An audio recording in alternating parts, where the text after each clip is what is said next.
¿Qué tal, jóvenes? Buenas noches. Sigamos con nuestras clases de historia.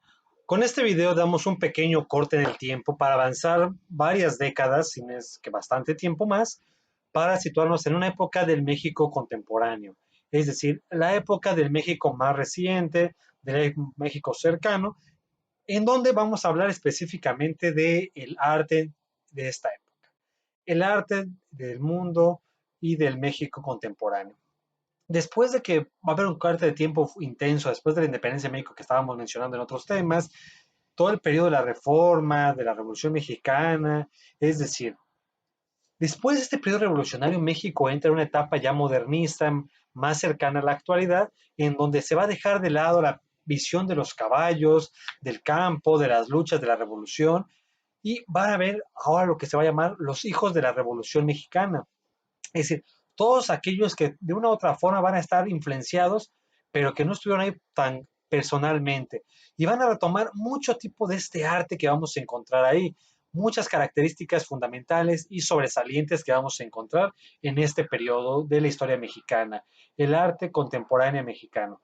Vamos a lanzar de varias cosas, entre ellas vamos a encontrar que la pintura y la escultura mexicana van a retomar cosas distintas.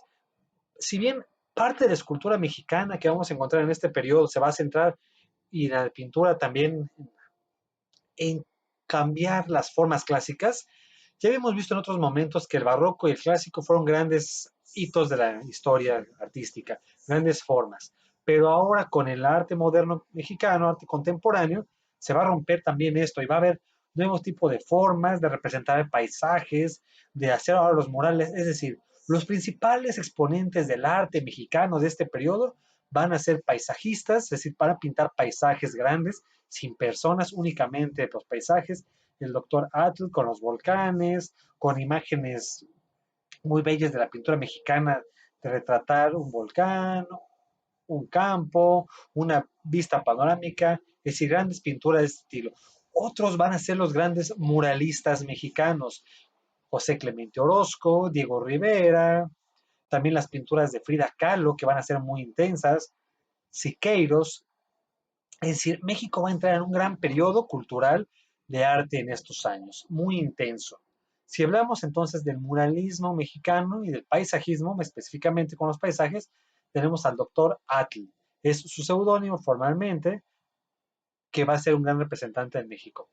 Otro gran representante que vamos a encontrar también en este periodo va a ser Diego Rivera. Este personaje yo creo que muchos lo han escuchado, lo han mencionado, lo han visto como tal, porque también él vivió por varias partes del país. Su gran casa más importante en la Ciudad de México, el Museo Anahuacalli, está diseñado como un tipo de pirámide prehispánica, un basamento prehispánico. Él fue un grandísimo coleccionista de piezas prehispánicas. Su museo realmente está atascado, está impresionantemente lleno de estas piezas. Y ahí era su taller de trabajo, uno de tantos que tuvo. Otro de ellos, otra de sus grandes casas o pequeñas casas, en menor medida, la tenía aquí en Cuernavaca, en Morelos, cerca de la parte de Acapancingo. De hecho, toda la placa de su casa está ahí en una de las calles de Acapancingo. Es decir, por la cercanía de la Ciudad de México, Cuernavaca ha sido históricamente, desde la colonia de hace más de casi 400, 500 años, la zona de casas de hospedaje, de veraneo, de gente rica de la Ciudad de México. Es decir, su casa de domingo de mucha gente del DF está aquí en Cuernavaca, está aquí en Morelos.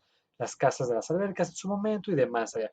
Pero bueno, así también los grandes artistas de la pintura mexicana tuvieron sus casas aquí o en Tepoztlán. Cuernavaca y Tepoztlán son de las principales zonas de Morelos donde hemos tenido a grandes artistas.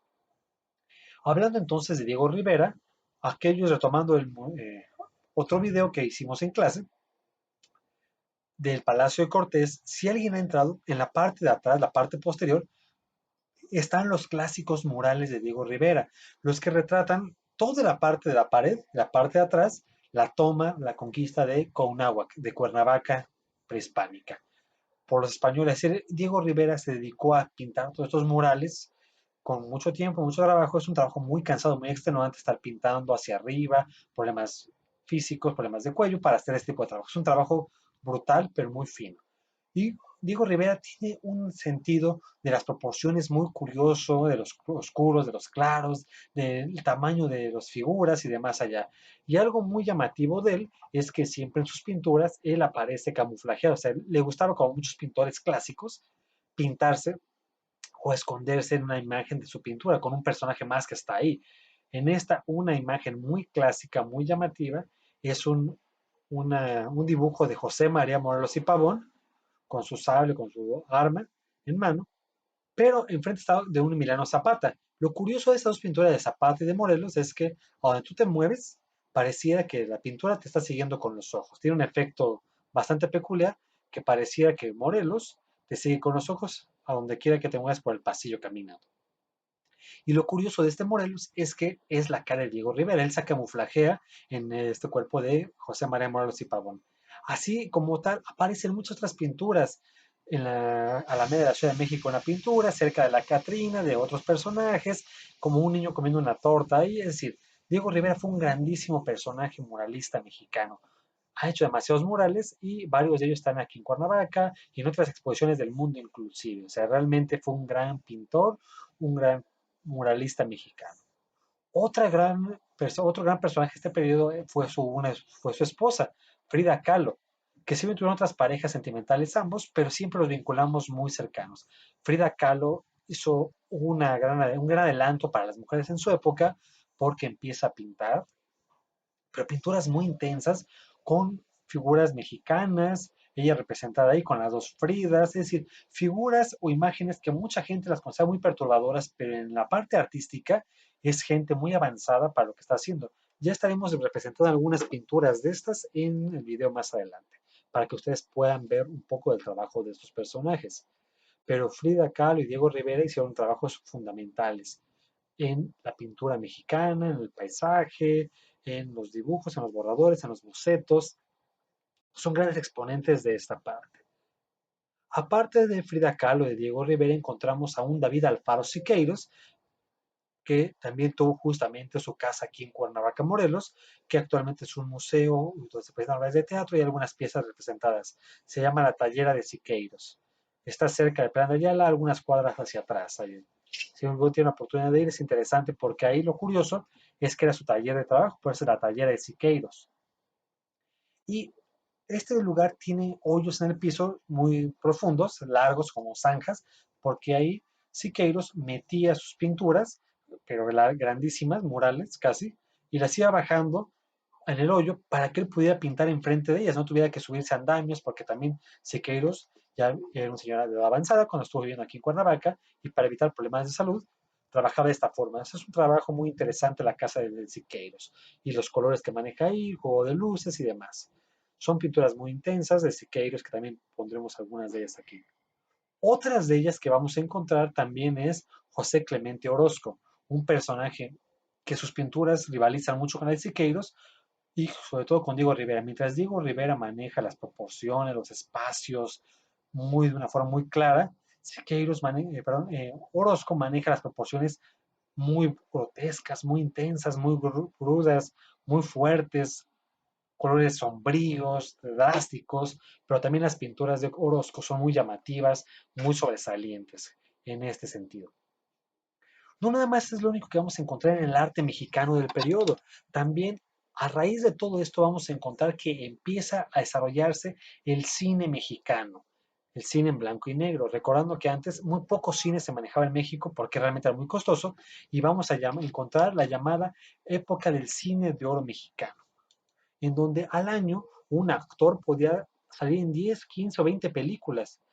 Es decir, estaba haciendo una película, dos o tres películas al mismo día, se pasaba de un rodaje de una película a otra.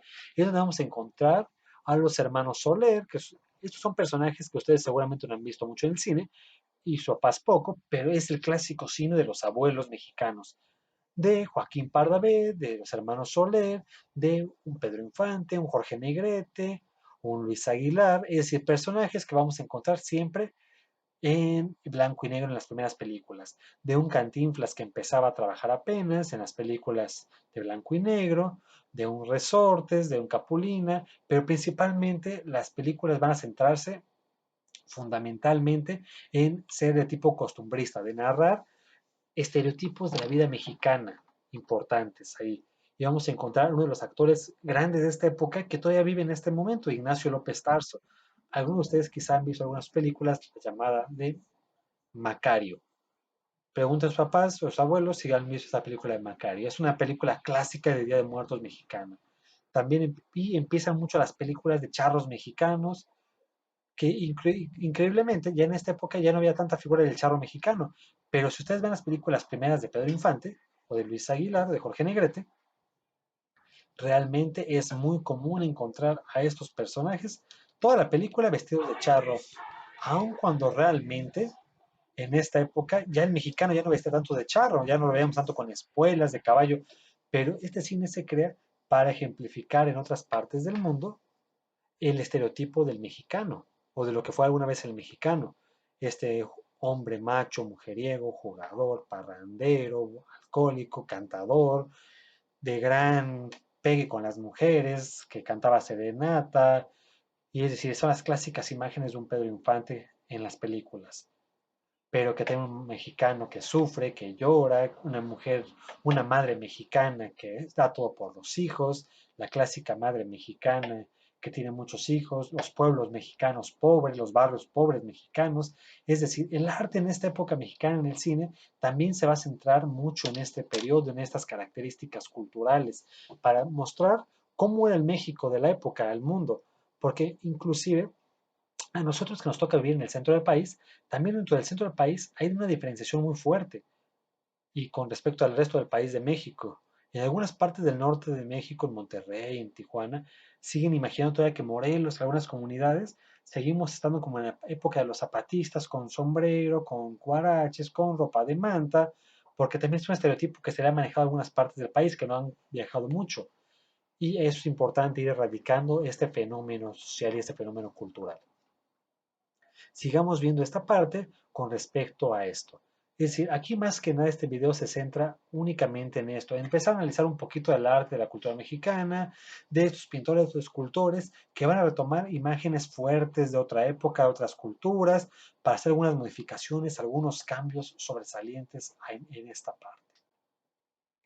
En el video estaré repartiéndolo en la siguiente etapa, en la siguiente parte, para que ustedes puedan hacer sus actividades.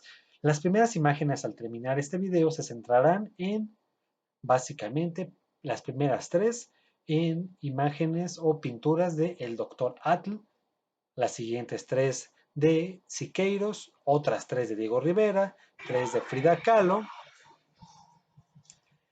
y habrá explicaciones ahí. Y las últimas de imágenes del cine de oro mexicano. También algunas de José Clemente Orozco. Están repartidas de esta parte. Sin más por el momento, terminamos este video agradeciendo su espacio, su tiempo, esperando que se encuentren bien y reiterando los saludos a sus mamás por las fiestas pasadas. Que estén bien, que pasen un excelente día y seguimos en contacto para de siempre por el grupo de WhatsApp, por Classroom y por este canal de YouTube. Suscríbanse para que tengan las notificaciones de las clases que estamos desarrollando. Un placer trabajar con ustedes. Hice un pequeño video nada más para aterrizar un poquito un parteaguas de lo que estamos trabajando. Gracias por todo y sigamos por las redes siempre. Nos vemos. Bye.